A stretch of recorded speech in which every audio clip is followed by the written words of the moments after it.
of the current state of health IT in Michigan.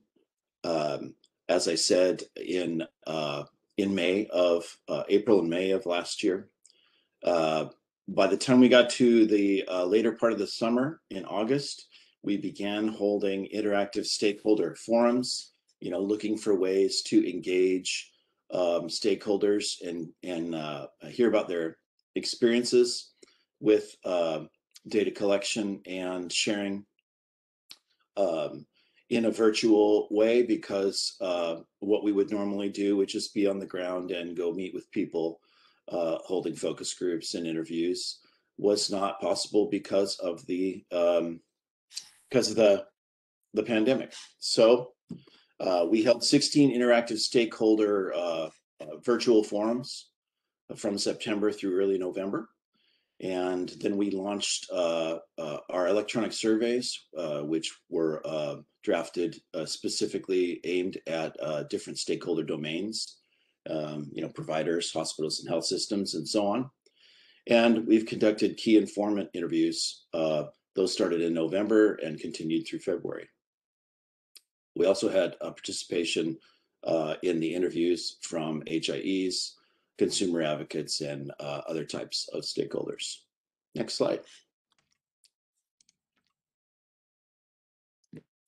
So just to give you an idea of some of the things that, some of the themes that emerged during those interactions, you can see here, Michigan providers rapidly expanded their use of telehealth and virtual care. A lot of you know that when contact was not as safe as distanced interactions, providers who were able to make services available through other means got really resourceful and made investments or created workarounds to make it possible to reduce as much as was reasonably possible the pandemic being a barrier to access to needed services.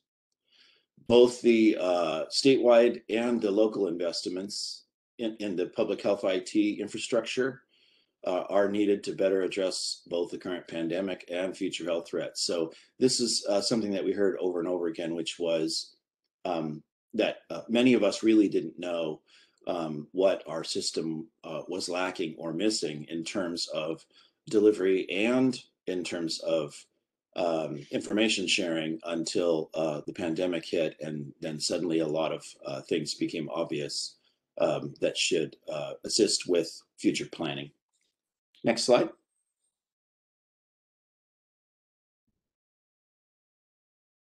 We also, the last time, this is kind of a refresh of Michigan's health IT plan. So you had the conduit to care in 2006 and was updated in 2010.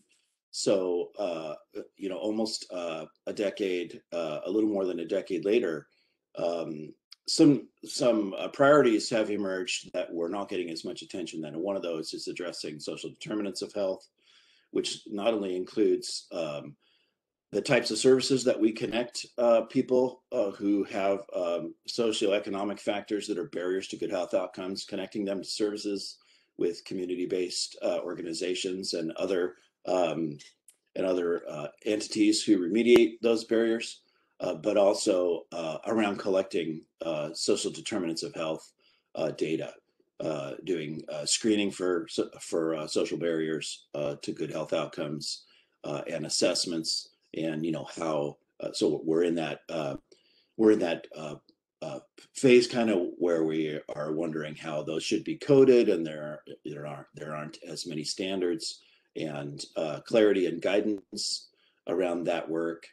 Maybe reimbursement for that work is not settled, and there's a lot of policy making to do there. So it's reported to be a priority for nearly all the different domains of stakeholders that we've interacted with. And so standardizing and improving coordination between the healthcare system and the system that provides health-related services is going to be a big part of the work going forward. Next slide. We heard we heard from stakeholders both in the metropolitan areas who serve communities in rural parts of the state, as well as from a lot of those providers in less populated areas, that reliable high-speed connections were hard to come by, and that is a barrier to remote monitoring, to telehealth, and to providers who interact with persons and families in the home, from being able to use mobile devices while they're engaged. So one of the investments that needs to be made is in infrastructure, and that's likely to be a recommendation in our and as part of our findings. Michigan's has made significant investments in health IT, but many providers and clients lack the ability to connect when needed, whether that's, in the case of patients and clients, sometimes that's about the devices, other times it's about the high-speed broadband or Wi-Fi connection, or both. Rural and vulnerable and underserved populations are at a greater risk statistically for health inequities and disparities than other populations, and really this inability to get reliable internet access just exacerbates that problem. So investments in tools for underserved communities and education, assistance awareness campaigns, all of those things are good ideas for the next 5 years. Next slide. There remain gaps in health IT, EHR, and HIE adoption. A lot of larger physician groups and hospitals and health systems have been on that pathway for a good while now, and are working the kinks out and getting pretty sophisticated in both submission and accessing of data, and what's being done with the data in terms of informing practitioners at the point of care, or analytics for population health management, for budgeting and actuarial work, and other types of analysis. Smaller providers who don't have the capital to make rapid investments, or any investments in health IT tools to facilitate better management of populations and delivery of quality of care, and provision of data and reporting for measurement of quality. So additional education, training, and investments. A lot of stakeholders in those domains who suffer from these gaps also ask for technical assistance, that don't usually have the technical capability on site necessarily to maintain and operate the systems either. Next slide. So we're just finished a few weeks ago with the discovery and the analysis phases. The discovery phase is the engagement with stakeholders through electronic surveys, through key informant interviews, and through the interactive virtual forums. And the analysis was, basically poring over all that input from the last 6 months or so, and getting our heads around, what it's telling us in terms of the current environment, and what kind of gaps can be identified between the current state and what people's perception of an ideal future state would be, so that priorities can be made by policymakers and others in Michigan to sort of chart a path forward. We had approximately 400 attendees to the 16 virtual forums. Survey responses from about 200 individuals and almost that many organizations, and then a little over 40 in-depth interviews, which was an interaction with roughly 100 key informants. There were there was one person in some of those interviews, and in others more than one from an organization. And then we did a review of historical documents like the SIM operational plan, the state Medicaid IT plan, and a lot of other documents that were provided by MDHHS or are available on the web, as well as sort of what the national environment is, the regulatory picture from CMS and ONC, and those kinds of documents are part of the information that we collected for working on the environmental scan and draft recommendations. Next slide. So just to look at our timeline here, we began we began about a year ago, and the phase that we just completed, which was the third quarter of 2020 and the first quarter of 2021, where we completed collection of stakeholder impressions and worked with that data to organize and arrive at some findings. And what we're doing right now is going through review of that draft environmental scan and recommendations with MDHHS. And then we will present that environmental scan and draft recommendations to the HITC at this month's commission meeting on May 25th. And then after we get input from MDHHS and the HITC and incorporate revisions into that environmental scan, it will be made available to all the stakeholders during the validation phase, which will take place throughout June and most of July. And that's really just a chance for my Cedar Bridge team to find out if we heard you correctly. Maybe for any voices that are missing from that to engage and provide us their input.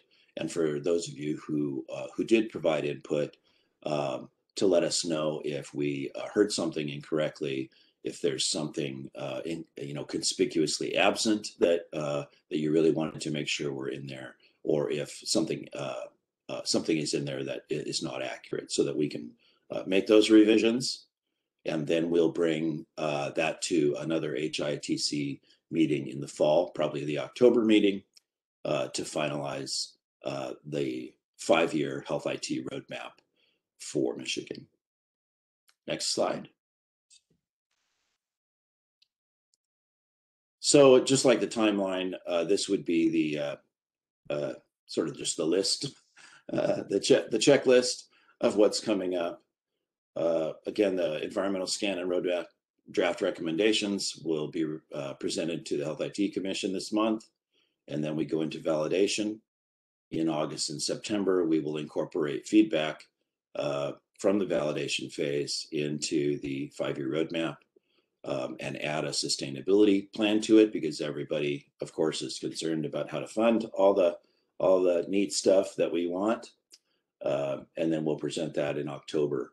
During November and December, there are some closeout activities. A report to the Michigan Health Endowment Fund, who, through a grant to the HITC and MDHHS, has funded this work. Next slide. Be happy to take any questions from any of you participating in today's meeting, and see if there's something that's not clear from the presentation, or anything else you want to ask about the project or the roadmap work. Don, thank you so much for presenting, for joining and presenting us today. That was a great overview and summary of all of your work over the past year or year and a half.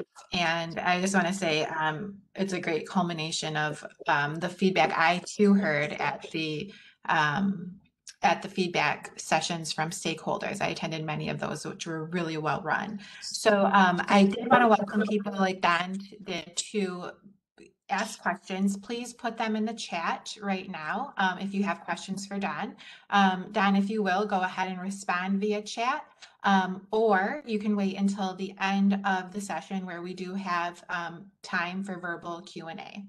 Okay, So thanks again, Dan. So I think there's, besides chat and asking questions right now, everybody, you know, if something occurs to you later, or we run out of time, or you want to consult with your colleagues in your organization and get back to us, I think, there you go. There's an email box for the project. It is roadmap@cedarbridgegroup.com. I'll put that in the chat, and you can write us. We'd be happy to interact with any of you via those methods as well. Okay, Jim Camp asks, can you say more about the format, specificity, and sequencing of priorities in the roadmap? So the roadmap will contain recommendations that speak to the priorities that were most corroborated from the stakeholders. So things that we heard are important to large numbers of people, or presumably there are issues that need addressed that are that maybe are more profound.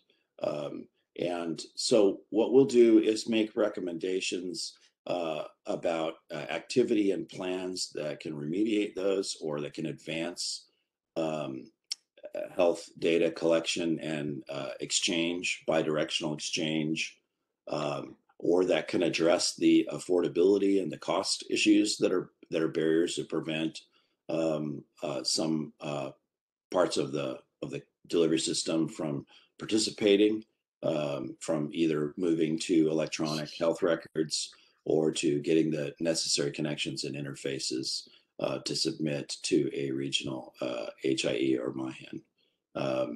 And then that will include, Jim will include suggestions for legislative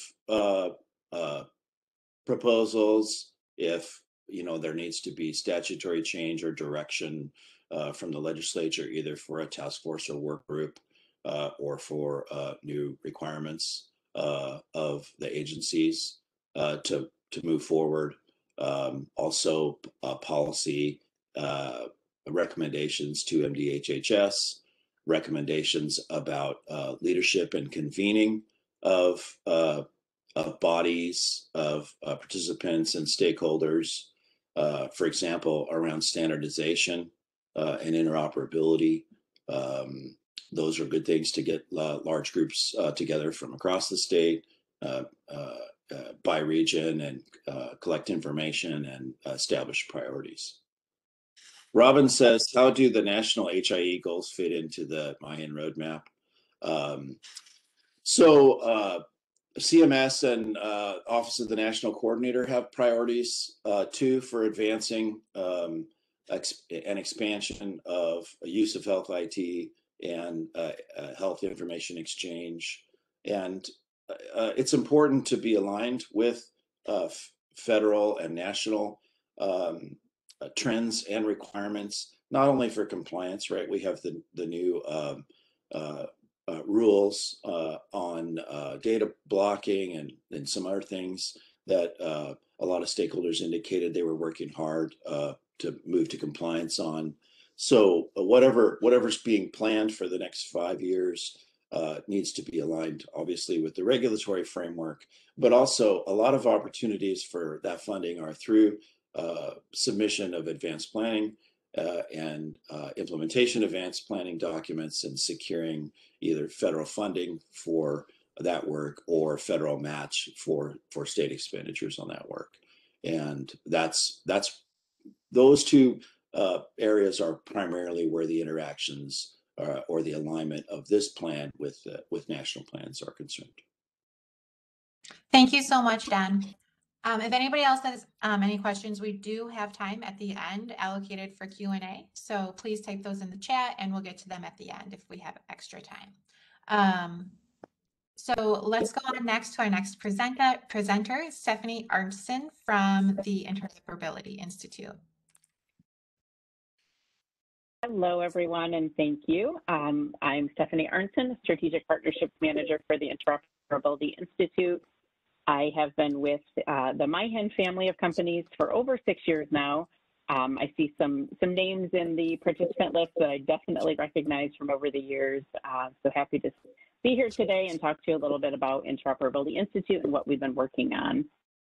So for those of you who don't know, the Interoperability Institute has only been around for about 1.5 years. We branched off from the MiHIN group to become the research and development function of the constellation or the group of companies. So one of the first things we started working on is a tool called Interoperability Land. And this is a tool, platform, environment, sandbox, whatever you want to call it, that really helps to enable and advance interoperability testing and development, but in a safe environment. So we like to think of it as similar to how airplane pilots have to test in simulators before they get into a real plane. IOL is basically the test simulator for apps and services to test against before you would go into production and before any PHI is used. The environment is hosted in our AWS cloud environment, which also makes it cost-effective and scalable. Next slide, please. So this slide is a little busy, and it's kind of to give you that pictorial view of what our environment looks like. So I'll start with the kind of wheel image there, sort of in the middle. That's what our environment sort of looks like from the standpoint of organizations. So we designed it to be emulating a real healthcare environment. So what does that mean? Each of those pictures represents an individual FHIR server. You see pharmacies, you see payers, health information network there in the middle, and then, of course, the provider organizations that kind of wrap up that second part of the wheel. And then all of these connect and interact just like they would in the real world.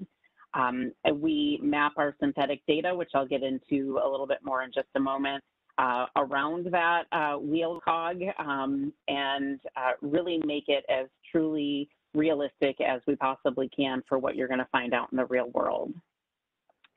So we've looked at HL7 accelerators of Karen, DaVinci, and Gravity and the use cases that they focus on, and have mapped out the synthetic data that you'll find in IOL to be able to test against these use cases, as well as third-party smart apps. And then what we really see, the purpose of IOL when it was built was to be used by tech incubators who are maybe needing to test out their new and innovative solutions that don't have access to that test data, academic organizations who may be struggling with the online curriculum that we're all facing right now in order to teach FHIR and standards to their health informatics students, for example, and then other healthcare corporations and, of course, standards organizations that I mentioned earlier. So many of these organizations do run testing events to further educate and test out the standards, and we have used and continue to use IOL at these events for this testing purposes. Next slide, please. So there's essentially two different types of synthetic data that live in IOL. The first is generated by a tool that we call Patient Gen. This is a HL7 FHIR compatible data generator that we built based off of the Cynthia module, and it uses a simulation technique in order to age a population of simulated patients using a probability distribution within its configuration. So what that means is it allows the aging of each member of the population at the same rate. To do this, it essentially rolls the dice and it determines each patient's next health state. So we don't tell it what to do, what to provide, other than a few parameters, like maybe the area in which we want the data or the patients to live in. Let's say Lansing, Michigan, so all the zip codes will be in and around the Lansing area, stuff like that. And then maybe the number of patients or providers that it's going to spit out. But we let the tool then create all of the data and encounters and treatments and everything else that go with the patient records. So these encounters and events are then used to generate the various medical data, and it's produced and then populated into the IOL ecosystem, which is vendor aligned with the EMRs that are out in the real world. Currently, we have about 237 disease modules to create care path iterations in patient gen. The other type of synthetic data you'll find in interoperability land is called our persona data. And these are different from patient gen in that we really handcraft these.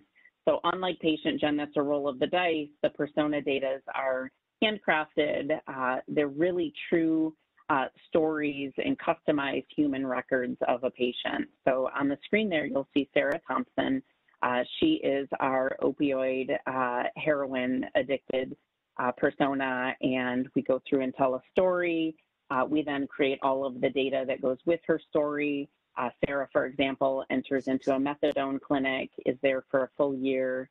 So we create all the encounters and patient data that goes with all of those visits and map that all throughout IOL in a meaningful way like you'd see in the real world. Next slide, please.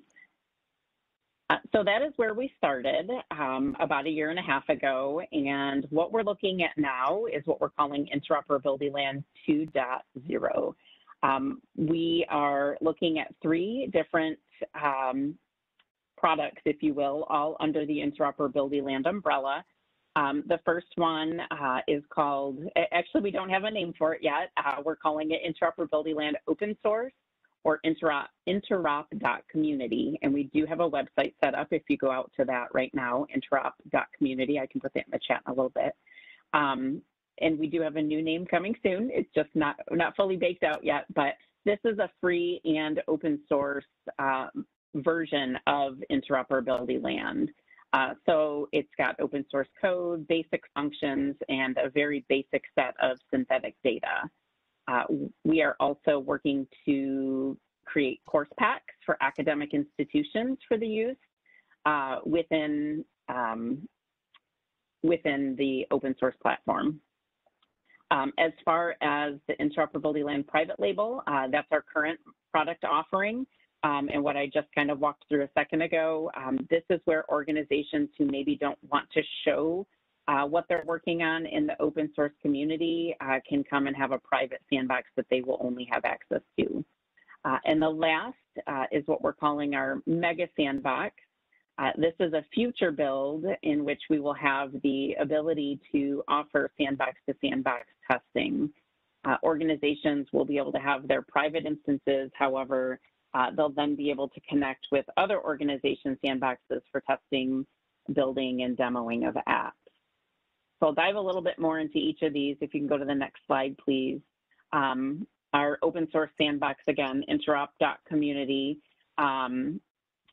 is several things. It's a community effort. We are not just working on this together. We're working very closely with organizations such as IHE USA, Red Hat, and Interopion to create this true community approach. So it's not a IOI product, if you will. It's a community product that is being built for just that, for the community to come in, use, play around in, and then if they want to go to that next step, we have IOL as that separate product offering. So again, we are putting up course packs in the open education resources. We're working on those now that will go hand in hand with fire training. It'll cover the basics of fire and then move into even more in-depth fire training for those who maybe just want to educate themselves more, or for those who have no fire training or fire education as a method where they can learn more. And this is to really focus on the academic curriculums and a space for them to be able to use to learn more about this. Next slide, please. Again, this is our existing product, private label IOL. This will remain as the place where organizations can come, they can connect to APIs in a secure and private sandbox and use for their individual organizational testing needs. So in this instance, they'll have full control of their own sandbox. They decide which users they want to give access to within their organization, or maybe they'll want to invite third-party vendors to come in and do some testing. They can do that within the sandbox. We essentially turn the keys, if you will, over to them to really drive and do what they need to do in this environment. However, we do provide the managed infrastructure as the platform does remain in our cloud environment, which also makes it a quick plug-and-play setup for use. Next slide, please. Excuse me. Finally, our Mega Sandbox offering will not only have the ability to connect with other sandboxes, it will also have value add-on services like validation and validation and verification tools, and the ability to create customized synthetic data and so much more. This will remain in the cloud, in our cloud environment, and it will have a menu of optional add-ons where customers will only then have to pay for what they truly need to help reduce the cost and accelerate the automation of their interoperability testing. And I think that is the last slide. Please let me know if you have any questions. I skipped through a lot of that pretty quickly, but happy to answer any questions. Thank you so much, Stephanie. What a great overview of the resource that we're providing there for learning and training. So now is the time to ask questions, whether you have them for Don at Cedar Bridge or for Stephanie about the interoperability land. Please type them in the chat, and we'd be happy to answer those for you. I currently don't see any chat questions.